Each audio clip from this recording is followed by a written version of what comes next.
Bonjour à vous tous et bienvenue à la prédication de la parole de Dieu. Bienvenue à cet exposé du contenu biblique pour notre encouragement et notre édification dans les voies du Seigneur. Et ce matin, nous voulons aborder un impératif biblique important dans notre vie chrétienne, un commandement. Et vous savez qu'il y a à peu près 600 commandements dans le Nouveau Testament. Et un commandement de la Nouvelle Alliance qui touche particulièrement à notre lutte contre les forces du mal, à notre combat spirituel contre le diable et contre ses manigances dans la vie de l'enfant de Dieu, des manigances qui cherchent à affaiblir le chrétien et même à le rendre esclave du péché dans son pèlerinage ici-bas. Alors, j'aimerais parler quelques instants de ce commandement, résister au diable pour plaire à Dieu. Résister au diable. Un commandement qui paraît à quelques reprises dans le Nouveau Testament pour guider l'enfant de Dieu et pour l'aider dans sa résistance spirituelle en lui rappelant l'existence du diable, en lui rappelant sa responsabilité envers cet ennemi de son âme et en lui permettant de saisir les armes de Dieu pour rester debout et accomplir la volonté de Dieu. Allons voir un exemple ensemble ce matin dans l'Épître de Jacques au chapitre 4. L'Épître de Jacques au chapitre 4. Et vous vous rappelez, l'Épître de Jacques, c'est une épître qui est très directe. Jacques, Dieu a utilisé sa personnalité, il a inspiré par l'Esprit de Dieu à nous donner les grandes lignes de nos tâches en tant que chrétiens, mais il y va d'une manière très, très directe. Il n'y a pas beaucoup de diplomatie chez Jacques. Il nous dit ce qu'on a besoin d'entendre, il nous dit ce qu'on a besoin de changer, il nous dit comment on peut progresser dans les voies de Dieu. Et moi, j'apprécie cela. Pour moi, c'est une bénédiction, l'Épître de Jacques, parce qu'à ce moment-là, on s'en va directement à l'objectif de Dieu. Mais vous allez voir, c'est un des passages les plus solennels du Nouveau Testament qu'on va lire ce matin dans Jacques, chapitre 4, à partir du verset 1. On nous dit d'où viennent les luttes et d'où viennent les querelles. Puis remarquez, parmi vous, Jacques est en train d'écrire à une église chrétienne. Il est en train de parler à des enfants de Dieu. Puis c'est une réalité même pour les chrétiens. Il dit, n'est-ce pas de vos passions, d'où ça vient? N'est-ce pas de vos passions qui combattent dans vos membres? Vous convoitez et vous ne possédez pas. Vous êtes meurtriers et envieux et vous ne pouvez pas obtenir. Vous avez des querelles et des luttes, un tiraillement avec nos désirs et vous ne possédez pas. Parce que vous ne demandez pas, vous demandez et vous ne recevez pas. Dans le psaume 66, au verset 18, David a dit, si j'avais de l'iniquité dans mon cœur, le Seigneur ne m'aurait pas exaucé. Puis quand on s'approche de Dieu dans la prière, qu'on ne lève pas des mains pures devant lui, mais Dieu nous dit, non, je te donnerai pas ce qui va juste t'encourager dans ta rébellion, t'encourager dans ce que tu veux et que je ne veux pas dans ta vie. Il dit, vous ne possédez pas. Ici, on nous dit, vous demandez et vous ne recevez pas parce que vous demandez mal dans le but de satisfaire vos passions. Adultères que vous êtes. Ne savez-vous pas que l'amour du monde est inimitié contre Dieu, est en guerre contre Dieu, en cédant aux valeurs du siècle présent, en suivant les passions des hommes qui ne connaissent pas Dieu, en vivant selon le monde? Il dit, adultère que vous êtes. Celui donc qui veut être ami du monde sera ennemi de Dieu. Croyez-vous que l'Écriture parle en vain?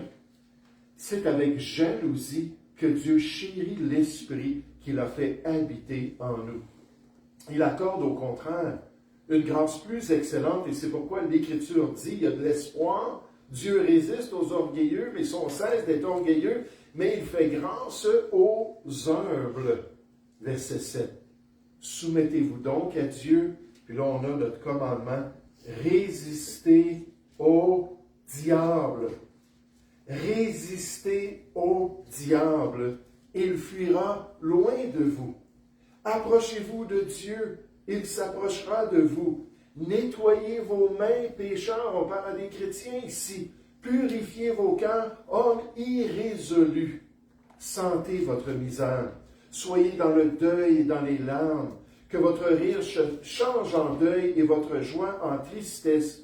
Humiliez-vous devant le Seigneur et il vous élèvera.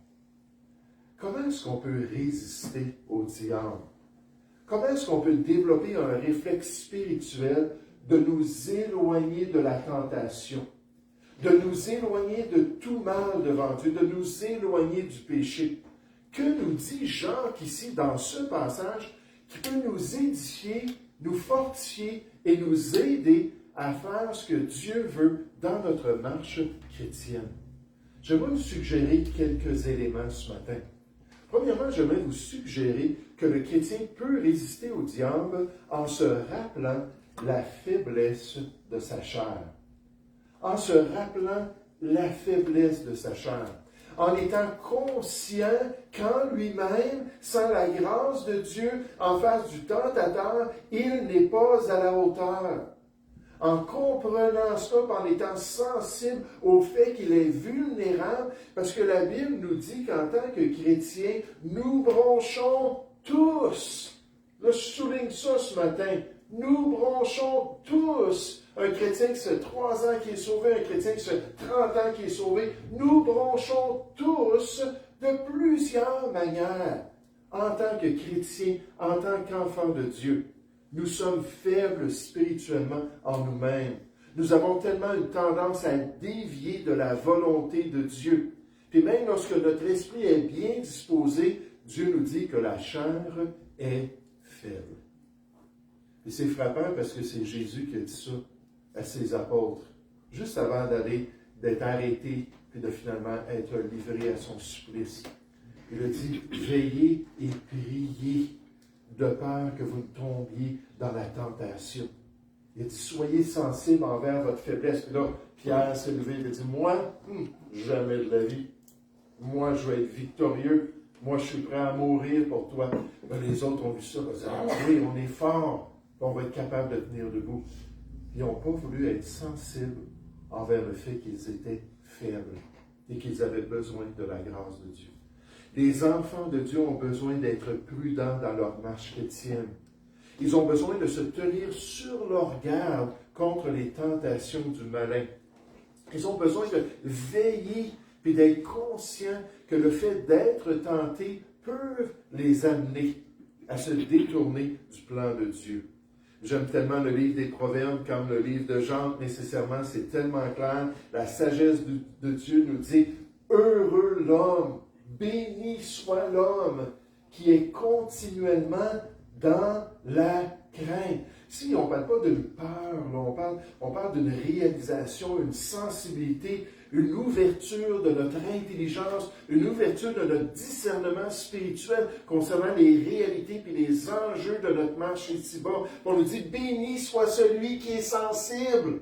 Béni soit celui qui reste aux aguets sur sa vie, qui est une sentinelle sur son cœur, parce qu'il sait comment il peut s'éloigner de la volonté de Dieu. On nous dit comme contraste, mais celui qui endurcit son cœur tombe dans le malheur. Pourquoi? Parce qu'il a manqué de sensibilité. Il a manqué de sincérité. Il a manqué de réalisation de ses propres besoins devant Dieu. Être continuellement sensible envers notre état personnel. Être un chrétien qui veille à chaque jour sur ses voies, qui cherche à être une sentinelle dans sa marche avec le Seigneur. Le pasteur Andrew Murray, un homme de prière, qui disait aux chrétiens, vous devez prier quotidiennement, puis dépendre de Dieu sans cesse. Amen. Puis vous tournez vers lui sans vous arrêter de le faire. Mais il a dit, pasteur Murray, il a dit, la plus grande force du croyant est de reconnaître sa propre faiblesse, car c'est alors qu'il dépend vraiment de la force de Dieu. En 2024, on a vu ça, la force, la capacité, la grâce, la puissance, qui est infiniment plus grand qu'on peut demander et même penser, se trouve dans le Seigneur. Puis il faut l'admettre qu'on a besoin de lui. Il faut l'admettre qu'on doit dépendre de lui. La chair est faible pour tous les chrétiens. Et nous ne devons pas lui faire confiance dans la chair, le vieil homme, mais nous appuyer entièrement sur l'Esprit de Dieu, sur le nouvel homme qui cherche à nous permettre d'accomplir la volonté de Dieu.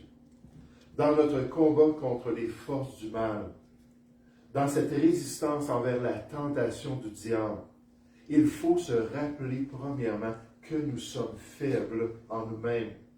On ne doit pas jouer avec le feu. On doit avoir peur de succomber à la tentation et de se détourner de la volonté de Dieu. Puis Jean débute avec cette réalisation-là en confrontant ces chrétiens-là qui ne voient même pas qu'ils ont une poutre dans l'oreille. Qu'il y a tellement de querelles qui sont prêts à regarder la paille dans la vie des autres sans voir la poutre dans l'oreille. Puis vous allez voir, adultère que vous êtes, c'est grave. C'est grave d'être dans l'adultère envers le Seigneur. Puis là, il va faire la liste de tout ce qui se passait dans ces chrétiens-là pour leur montrer, hey, comment ça se fait que vous n'êtes pas conscients? Comment ça se fait que c'est moi qui dois venir? Là, je ne pointe pas vous, la tente, l'assemblée, vous le savez, là, je ne manipule pas, je n'intimide pas, puis quoi que ce soit. Mais des fois, je vais pointer comme ça pour exprimer ce que je suis en train de dire. Mais là, il est en train de dire, écoutez, là, c'est la réalité. On nous dit dans 1 Corinthiens 11, au verset 31, si nous nous jugions nous-mêmes, nous ne serions pas jugés par le Seigneur. Mais il y a des chrétiens qui ont de la misère à faire cela, qui ont de la misère à se regarder, et être sincères envers eux-mêmes. Jean, chapitre 4, verset 1, il nous dit, d'où viennent les luttes? Effectivement, il y en a des luttes au milieu de vous.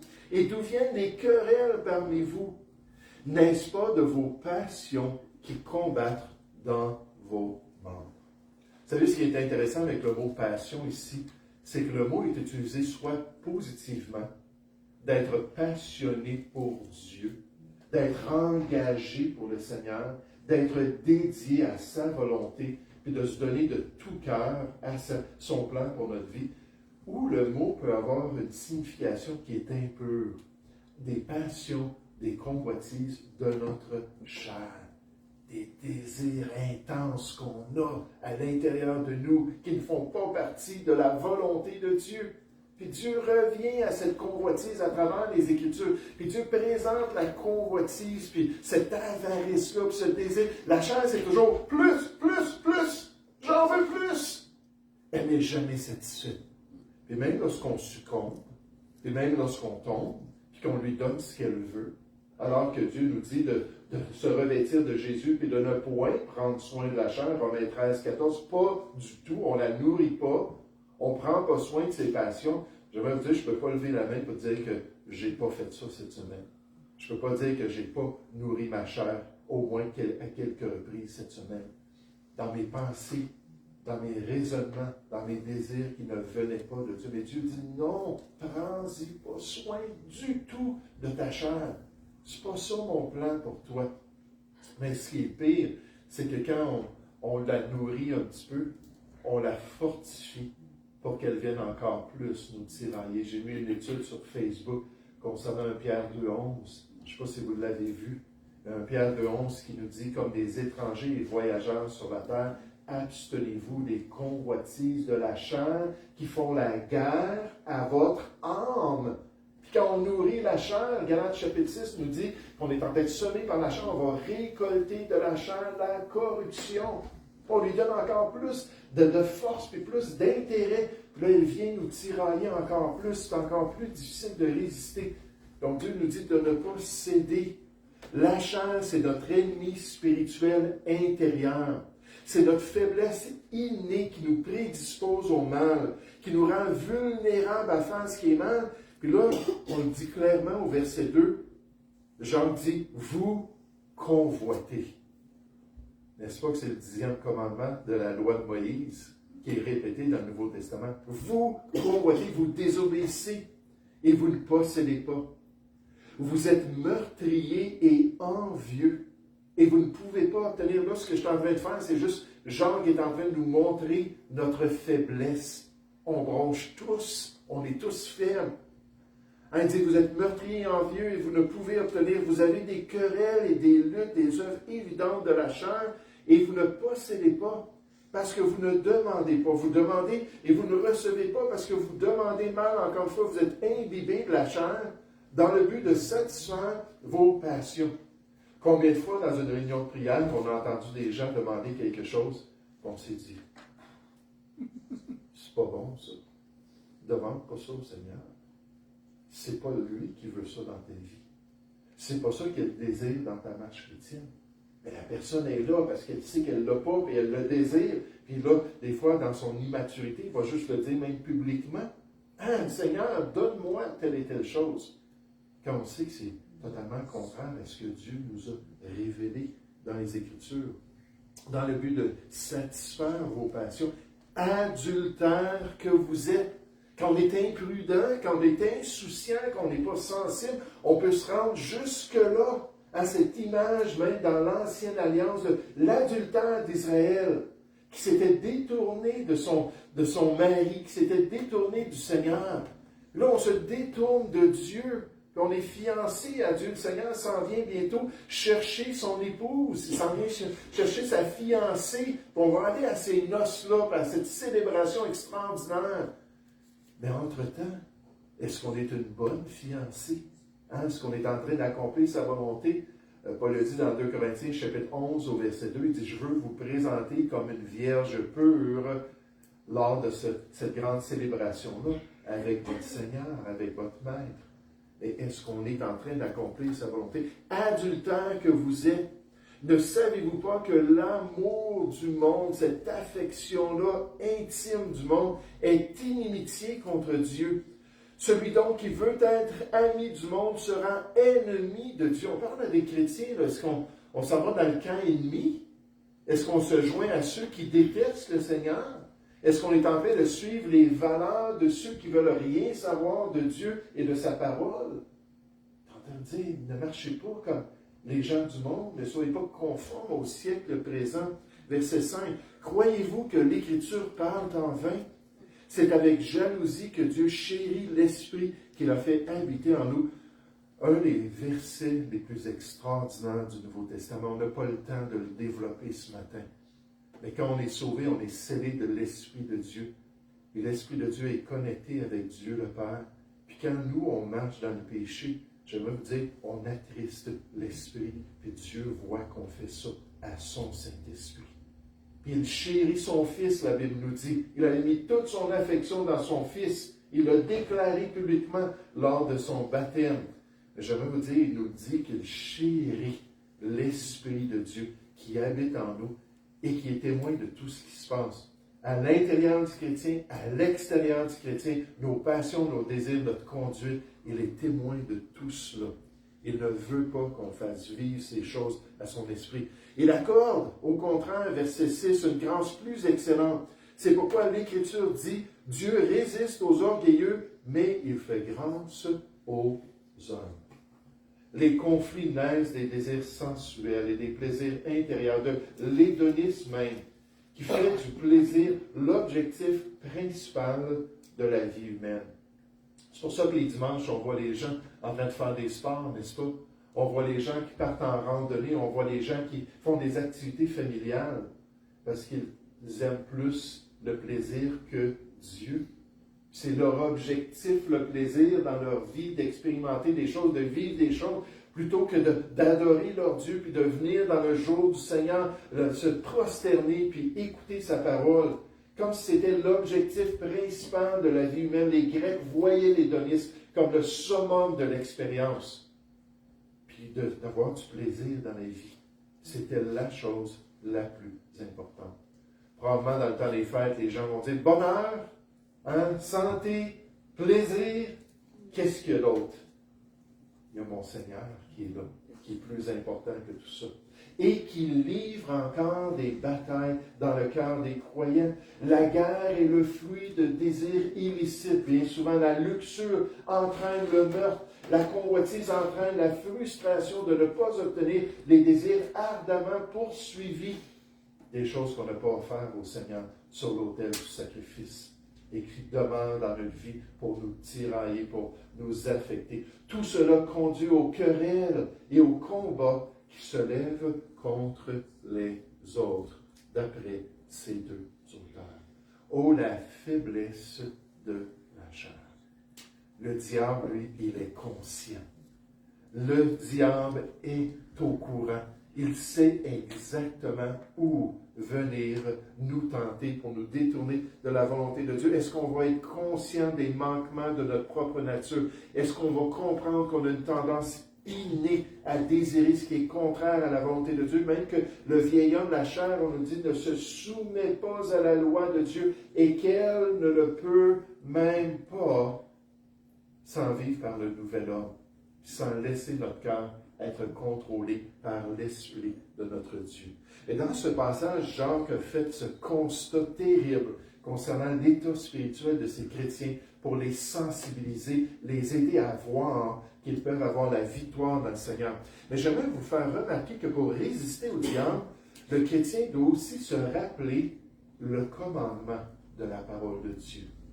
Il doit se rappeler le commandement de la parole de Dieu, que Dieu lui commande de résister, que Dieu lui demande de dire non à la tentation, que la résistance spirituelle fait partie de la volonté bonne, agréable et parfaite de son Dieu, et qu'un tel effort moral par la grâce de Dieu est là pour nous permettre d'accomplir le plan de Dieu ici-bas, dans ce conflit spirituel avec les forces du mal. Oh, en tant que chrétien, il ne faut pas oublier que les Écritures nous disent, car nous n'avons pas à lutter contre la chair et le sang, mais nous avons à lutter contre les dominations. Dieu nous dit, voici, c'est votre combat, c'est votre responsabilité, contre les dominations, contre les autorités, contre les princes de ce monde de ténèbres, contre les esprits méchants dans les lieux célestes. Et encore, on nous dit, soyez sobres, veillez. Votre adversaire, le diable, c'est votre adversaire à vous, chrétiens. Si vous n'êtes pas chrétien ce matin, vous êtes déjà entre ses mains. Vous êtes déjà son esclave, vous êtes déjà mort, puis vous êtes déjà en route vers la perdition. Puis lui, ça le satisfait très bien. Puis il va vous laisser vivre, puis il va vous laisser aller dans cette voie large qui va vous amener à votre sort éternel. Mais si vous êtes des chrétiens, il est votre adversaire. Il est là pour se lever contre vous. Puis pour vous venez travailler dans votre vie. C'est-à-dire, votre adversaire, le diable, rôde comme un lion rugissant, cherchant qui il dévorera. Résistez-lui encore une fois, avec une foi ferme, sachant que les mêmes souffrances sont imposées à vos frères dans le monde. Il faut comprendre que le diable, malgré toute la gloire et malgré tout l'honneur que les Écritures lui donnent, c'est une principauté très, très importante. Même l'archange Michel, on voit dans le livre de Jude, n'osait pas le reprendre parce qu'il était comme dans un grade plus élevé. Il dit que le Seigneur te reprenne. Et malgré tout cela, on apprend des Écritures que le diable, c'est une marionnette. Hein, c'est vraiment là, quelqu'un qui est contrôlé, un ange puissant qui est contrôlé par le Seigneur. Et le Seigneur soumet et impose les chrétiens à ce tentateur-là pour tester quel genre de cœur nous avons envers lui. Pour voir si on est vraiment sincère de poursuivre la justice, si on est vraiment sincère de marcher fidèlement dans ses voies, de faire partie de la résistance spirituelle, hein, de dire non, non, je ne marcherai pas comme les gens ici-bas et je ne suivrai pas ma vieille nature. Au contraire, je veux accomplir la volonté de Dieu. Pendant la Seconde Guerre mondiale, les soldats alliés étaient constamment menacés par des attaques ennemies. Ils étaient formés pour être vigilants et préparés à tout moment. Ça fait partie de la stratégie militaire de s'assurer de répéter. Les commandants devaient leur dire, faites attention n'importe où, peu importe où vous êtes, peu importe dans quelle scène vous vous trouvez, il y a toujours la possibilité d'une attaque subite contre vous. Là, il leur répétait ça pour qu'ils soient là, conscients et qu'ils soient aux aguets. Cet auteur-là nous dit de même, un chrétien qui est dévoué à la volonté de Dieu, comme ces soldats de la Deuxième Guerre mondiale, il doit rester spirituellement aux alertes en état d'alerte contre les attaques de l'ennemi. Le fait de réaliser que le diable rôde autour de nous devrait nous permettre de résister, puis de se détourner de ces tentations et de se fortifier dans les voies de Dieu. Et ça, c'est vraiment ce commandement-là qu'on voit du Seigneur. Regardez dans Jacques chapitre 2, encore au verset 4. Jacques chapitre 2 au verset 4. On nous dit, « Adultères que vous êtes, ne savez-vous pas que l'amour du monde est inimitié contre Dieu, elle est en guerre contre Dieu. Celui donc qui veut être ami du monde sera ennemi de Dieu. Croyez-vous que l'Écriture parle en vain? C'est avec jalousie que Dieu chérit l'Esprit qu'il a fait habiter en nous. Il accorde au contraire une grâce plus excellente. C'est pourquoi l'Écriture dit, Dieu résiste aux orgueilleux, mais il fait grâce aux hommes. Donc, il y a une possibilité de se repentir, il y a une possibilité d'avouer, il y a une possibilité de se tourner vers le Seigneur. Verset 7. Soumettez-vous donc à Dieu. Acceptez votre faiblesse. Acceptez vos manquements spirituels. Acceptez que comme les autres enfants de Dieu, Dieu vous demande de résister pour pouvoir vivre une vie sainte, une vie pure devant lui. Il dit, soumettez-vous donc à Dieu, résistez au diable. Et regardez la belle promesse. On nous dit, résistez au diable et il fuira loin de vous. Il fuira loin de vous. C'est intéressant ce mot-là, fuir, ça nous parle d'un criminel qui se poursuit par les autorités, qui se poursuit par la police, on pourrait mettre ça dans notre contexte aujourd'hui. C'est un criminel là, qui est constamment, il y a du monde comme ça, après des années de vie de criminalité ou après avoir commis un crime énorme, un meurtre, peu importe, vont aller se livrer à la police. Ils vont dire, je suis plus capable. Je suis plus capable là, d'avoir cette pression-là. Je suis plus capable là, d'entendre là, une voiture là, avec une sirène, puis de voir un gyrophare d'une voiture de police, puis ils s'en viennent m'attraper. Ils sont au courant, ils le savent. Là, on décrit quelqu'un qui est en fuite à cause de sa conscience, qui est en fuite à cause de sa peur intérieure. Puis on nous dit que le diable est vulnérable, que lui-même est vulnérable. Comment? Si on s'approche de Dieu, si on se tourne vers le Seigneur, si on saisit la grâce de Dieu, on dit non. Non, ça ne m'intéresse pas. Là, il voit ça et il dit ouf, je ne peux rien faire contre lui. Puis là, il saute et il s'en va ailleurs. Vous savez, ça me fait penser à quand Joseph, vous vous rappelez, dans l'Ancien Testament, la femme de Potiphar était venue le voir quotidiennement. Puis elle lui disait couche avec moi. Couche avec moi. Joseph, on nous dit qu'il était beau de visage et beau de taille. C'était un bel homme. Fort probablement qu'elle était très jolie aussi. La femme de Potiphar, c'était probablement une femme qui avait bien choisi à cause de sa position. Puis on choisissait, les Égyptiens, les Grecs, tout ça, allaient choisir les plus belles femmes.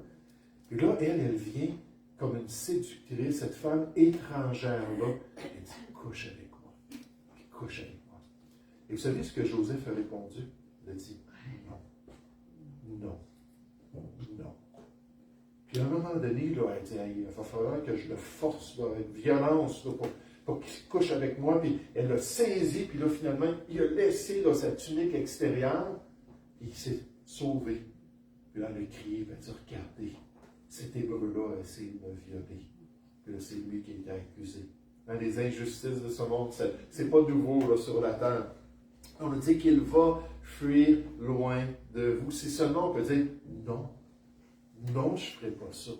Non, je n'agirai pas comme ça. Non, je ne parlerai pas à mon mari comme ça. Non, je n'agirai pas envers mes enfants comme cela. Je le sais que ce n'est pas bien. Et là, on résiste, puis Dieu nous dit de résister. Puis quand il nous commande quelque chose, nécessairement, il nous donne la capacité de le faire. Et il fuira loin de vous, verset 8. Approchez-vous de Dieu et il s'approchera de vous pour venir vous bénir et venir vous permettre d'avoir la victoire. Un auteur fait remarquer que dans Jean, chapitre 4, au verset 7, la Bible nous dit « Résistez au diable et il fuira loin de vous ». Le mot « résister » vient d'un mot militaire dans l'original. Il signifie se tenir debout contre quelque chose ou se tenir debout en opposition à quelque chose. C'est un mot qui démontre une attitude d'une personne qui est déterminée à s'opposer farouchement à quelque chose et qui décide donc de faire tout ce qui est en son pouvoir pour résister, s'opposer et défier son fonctionnement. En utilisant ce mot, Jacques, nécessairement poussé par l'Esprit, nous fait clairement comprendre que nous devons être résolus à résister à l'œuvre du diable. Ça doit faire partie de nos convictions. Que non, on ne doit pas succomber. Puis si on succombe, on voit ça dans un instant. Cette fois, le juste tombe et il se relève, on en parle. Mais le plan de Dieu, 1 Jean 2 au verset 1, c'est que vous ne péchiez point. Ça, c'est l'idéal. Ça, c'est l'objectif ultime. Puis plus qu'on grandit dans les voies de Dieu, plus qu'on développe notre relation avec le Seigneur, plus qu'on devient pieux envers lui, puis on devrait de plus en plus désirer lui plaire, désirer marcher avec lui, désirer accomplir sa volonté. Plus qu'on le fait, on devrait dire, c'est tolérance zéro pour le mal dans ma vie. Puis quand je sais que c'est mal, je ne veux pas le faire, puis je vais dire non, je vais résister. Encore une fois, je ne peux pas lever la main pour dire que je suis rendu là. Je vous exhorte, puis je m'exhorte moi aussi à dire, wow, il faut voir ça, c'est ça, résister. Fermer les yeux et espérer que l'ennemi se retire ne suffira pas. Nous devons camper sur notre position de pureté et de sainteté et nous préparer au combat et déployer toutes nos forces pour le repousser et le faire sortir de nos vies. Notre position contre Satan devrait être ferme, inflexible et inébranlable si nous voulons résister avec succès à son bombardement de mensonges dans notre esprit et surtout dans nos émotions. Parce que Satan, il vient au niveau de nos émotions. Soyons de ceux et de celles qui suivons la volonté de Dieu quant au tentateur. Résistons-lui pour demeurer en communion avec notre Père céleste. Marchons ainsi dans la lumière comme lui-même marche dans la lumière pour être en communion avec notre Dieu. Et ainsi, ce matin, on voit que pour résister au diable, le chrétien doit se rappeler la faiblesse de sa chair. Vous savez, un bon livre à lire qui va nous aider à être sensibles envers nos faiblesses personnelles, c'est le livre des Proverbes dans l'Ancien Testament. Ça revient souvent sur cette question-là. Le besoin d'éviter la tentation, le besoin de se détourner, même dans Proverbes chapitre 5, ça m'avait toujours frappé. Jeune homme, j'étais un jeune homme à l'âge de 21 ans, nouveau chrétien. Jeune homme ne va même pas devant la maison de la prostituée, ne va même pas sur sa route de peur d'être tenté. Tiens-toi loin. On nous parle de cette sensibilité-là, de cette sagesse-là, de garder des distances. Il y a des chrétiens de la ligne du péché, et là, ils sont toujours juste sur le bord de la ligne. Là. Dieu dit non, garde tes distances, tiens-toi loin du péché, comprends ça. Et vous savez, en tant que nouveau chrétien, il me restait un semestre au cégep du Vieux-Montréal, ancien toxicomane, un gars habitué à la perversité de la région. Alors, je connaissais tout ce qu'il y avait sur la rue Saint-Denis, tout ce qu'il y avait sur la rue Saint-Laurent, tous les endroits de tentation. J'accepte le Seigneur. Je commence à lire les proverbes. Tout de suite, au début de ma vie chrétienne, hey, ça serait jeune homme. Comment est-ce que tu vas rendre ta route, ta vie pure, puis ta marche pure devant le Seigneur? Lis le livre des proverbes. Là, je vois tous ces avertissements-là. Là, je m'en allais finir mon dernier semestre dans l'endroit la plus grande tentation de ma jeunesse, au Cégep du Vieux-Montréal, 3 ans que j'avais assisté, il me restait un semestre. J'ai dit, je ne peux pas retourner là. Je ne peux pas, parce que je sais ce qui va arriver. Je vais perdre une bonne conscience, je vais perdre un cœur pur devant le Seigneur. C'est exactement ce que j'ai fait, parce que j'étais conscient. Je ne voulais pas jouer avec la tentation, je ne voulais pas jouer avec le tentateur. De même, on voit qu'il faut se rappeler que c'est un commandement. Dieu lui-même nous demande de résister. Dieu lui-même nous demande de faire partie de cette résistance spirituelle. Puis dans le cas où on échouerait, dans le cas où on aurait succombé aux ruses du malin, et là, il parle à un groupe de chrétiens, c'était évident. Adultère que vous êtes, hein, vous convoitez, puis vous êtes meurtriers, puis toute la liste qu'il leur donne. Dans ce cas-là, il leur rappelle que le pardon se trouve en Jésus. Le pardon se trouve... Oui, Tom? Oui, je voulais aussi dire que c'est dans la Bible aussi, ça nous dit de fuir de lust, tu sais. Souvent, de fuir, ça nous dit pas de rester puis de penser que nous, on est capable de... Oui, c'est ça, de se tenir loin de nos faiblesses spirituelles. Oui, tu as bien raison. Mais quand ça arrive, cette purification de nos péchés au niveau de notre marche chrétienne se trouve auprès de Dieu. Lorsqu'on confesse, qu'on avoue nos manquements, nos mauvaises décisions, Dieu nous promet que si on le fait, si nous confessons nos péchés, il est fidèle et juste pour nous les pardonner. Dieu veut qu'on se rapproche de lui et pour nous purifier de toute iniquité. Alors qu'on s'humilie devant le Seigneur, alors qu'on avoue notre rébellion envers sa volonté, alors qu'on est prêt à dire, oui, c'est vrai, tu es juste, puis moi, je suis injuste dans ma conduite. En fait, quand ça dit si nous confessons, le mot confesser, ça veut dire la même chose. Se mettre d'accord avec Dieu. Dieu dit c'est mal la convoitise, Seigneur, c'était mal ma convoitise. Dieu dit c'est mal le mensonge, Seigneur, c'était mal mon mensonge. Dieu dit c'est mal on pourrait faire une liste de toutes sortes de choses, mon orgueil. Et Dieu dit, dis-le, oui, c'est mal ce que j'ai fait. Puis quand on vient avec un cœur repentant, puis quand on s'humilie devant Dieu, Dieu peut agir dans notre vie, Dieu peut se manifester. Le pasteur Warren Wiersbe nous rappelle cette vérité spirituelle lorsqu'il dit, comment les chrétiens tentent-ils de dissimuler leurs péchés? Il dit, c'est facile, en mentant. Tout d'abord, nous mentons aux autres. Nous voulons que nos amis chrétiens pensent que nous sommes tellement spirituels. Alors nous mentons sur notre vie et nous essayons de leur faire une bonne impression. Je veux juste vous dire, il n'y a pas d'élite spirituelle. Je vais être le premier à dire, moi aussi j'ai des manquements. Je vais être le premier à dire, il n'y en a pas personne qui a atteint la perfection ici-bas. On bronche tous. Et c'est pour ça que quand on voit un frère tomber dans Galates 6 au verset 2, on peut venir puis le relever avec un esprit douceur. Je comprends. Je comprends, moi aussi, ça m'arrive. Puis moi aussi, j'ai ces mêmes manquements-là dans ma vie. Ça dit, prends garde à toi si tu n'as pas cette bonne attitude-là, de peur que toi aussi tu sois tenté, pour que tu vois tes manquements toi aussi. Il dit, on ment aux autres. Une fois qu'on commence à mentir aux autres, le pasteur Wiersbe nous dit, plus tard, on se mentira à nous-mêmes. Le problème ne se limite pas à tromper les autres, mais aussi à nous tromper nous-mêmes. Il est possible pour un croyant de vivre dans le péché tout en se persuadant que tout va bien dans sa relation avec le Seigneur. Je marche dans les ténèbres, puis je suis en train de mentir, ça dit dans 1 Jean chapitre 1, verset 6, je crois, je suis en train de mentir concernant ma relation avec Dieu, mais non, je suis correct. Il n'y a pas de problème, on est sauvés après tout, on est sous la grâce de Dieu, on a la liberté en Jésus-Christ. On peut faire un peu ce qu'on veut, puis c'est pas grave dans notre relation avec Dieu. Et dit, une fois que nous commençons à mentir aux autres, il ne faut pas longtemps avant que nous croyions réellement à notre propre mensonge. Mais le déclin spirituel ultime devient encore pire.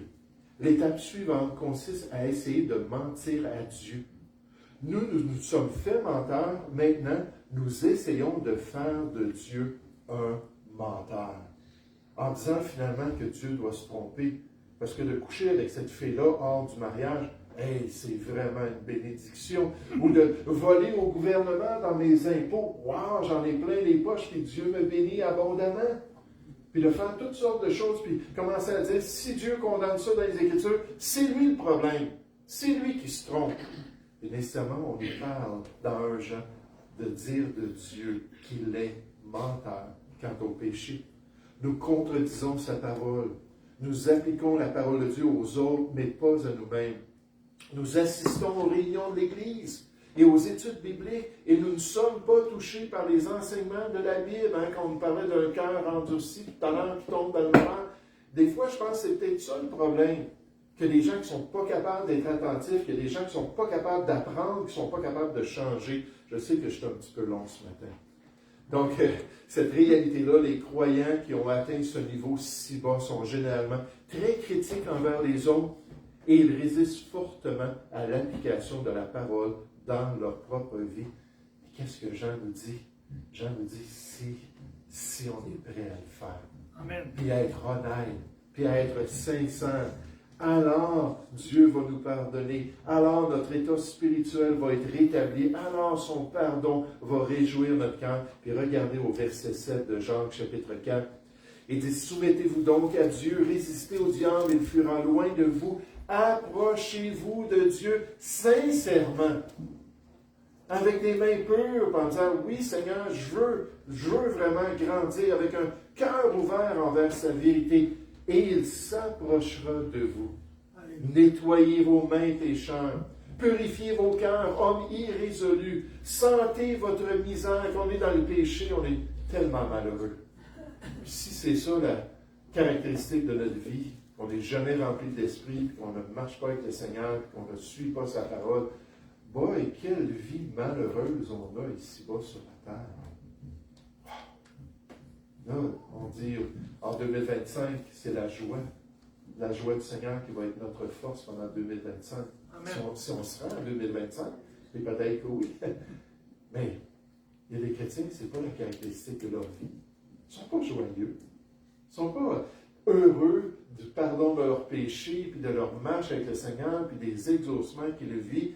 Et il dit, soyez dans le deuil pour que ça puisse devenir une réalité. Et dans les larmes, que votre rire se change en deuil et votre joie en tristesse. Humiliez-vous devant le Seigneur et il vous élèvera. Il vous rétablira dans votre marche chrétienne. Cette semaine, je lisais toutes sortes de témoignages concernant la tentation. Toutes sortes de chrétiens qui expliquaient des choses. Puis il y en a un en particulier qui m'a touché. C'est le témoignage de Jacques. Et pourquoi? Parce que Jacques, comme moi, c'est un missionnaire.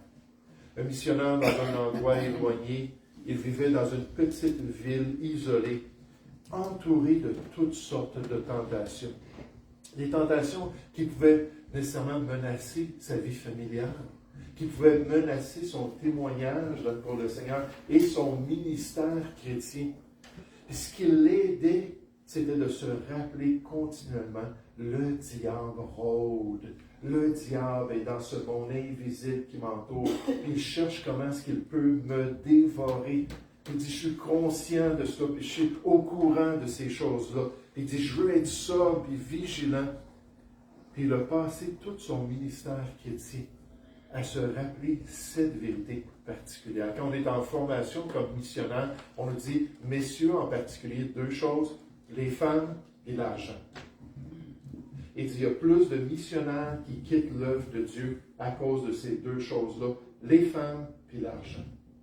Puis là, il nous répétait ça 2 semaines de formation, puis il revenait, les femmes et l'argent. Les femmes et l'argent. Faites attention à cela. Et ce qui m'a encouragé, c'est que finalement, il y a eu la victoire. Finalement, oui, sa chair était là, puis voulait l'amener à faire des choses contraires à la volonté de Dieu, mais il était capable de résister parce qu'il savait qu'il ne voulait pas ouvrir la porte à ce lion rugissant qui voulait le détruire. Ça a été un encouragement pour moi. Dieu nous appelle tous à la résistance spirituelle. Il veut que nous soyons des chrétiens qui refusent le plus possible de capituler aux tentations du malin. Et comment est-ce qu'on peut le faire? On se rappelle ce matin, premièrement, en comprenant notre propre faiblesse. En restant loin de la tentation. En s'assurant de ne pas avoir de mauvaises compagnies dans notre vie qui vont corrompre nos bonnes mœurs. En s'assurant nécessairement de rester proche de notre Dieu. Et deuxièmement, on a vu ce matin que c'est un commandement. Dieu dit résiste, résiste, résiste. On veut faire partie de cette résistance, mais quand on tombe, ça arrive à chacun de nous. Quand on tombe, on se rappelle que le pardon se trouve dans le Seigneur. Puis que Dieu peut nous relever, nous permettre de croître spirituellement, nous permettre de nous affirmer encore plus, et d'être encore plus aux aguets dans notre vie chrétienne, pour faire partie de cette résistance spirituelle pour la gloire de notre Dieu. Nous allons prier ensemble. Oui, Père Céleste, Seigneur, un message un peu plus long ce matin. J'avais beaucoup de choses dans mon cœur que je voulais partager, nécessairement beaucoup que je n'ai pas partagé aussi. Mais Père, la réalisation ce matin, c'est que nous sommes et nous demeurons dans un conflit spirituel jusqu'à ce que Christ vienne nous chercher ou jusqu'à ce que le souffle quitte notre corps. Seigneur, nous sommes dans une guerre. Je te prie, Père, que tu puisses bien ancrer cela dans notre conscience. Je te prie que peut-être on puisse mémoriser personnellement 1 Pierre 5 au verset 8, comme ce missionnaire Jacques qui voyait l'importance de se rappeler qu'il y avait un être invisible qui le surveillait et qui attendait juste qu'il soit vulnérable pour essayer de détruire son ministère, détruire sa famille, détruire sa vie. Et Père Céleste, de pouvoir comprendre que tu nous commandes de demeurer debout. Que c'est ça l'idéal, que c'est ça ta volonté parfaite. Quand on tombe, Père, oui, on confesse, on revient à toi, on regarde pourquoi, quels étaient les éléments déclencheurs qui nous ont affaiblis, et on grandit dans ta grâce. On se sanctifie de plus en plus. Ô Père Céleste, je te prie que tu puisses bénir cette semaine, je te prie que tu puisses bénir ton peuple, et je te prie surtout, Père, qu'on puisse être de plus en plus ces soldats de Christ qui se tiennent debout pour la vérité. Bénis-nous abondamment, Père, nous te prions, au nom du Seigneur Jésus. Amen. J'aimerais vous demander de vous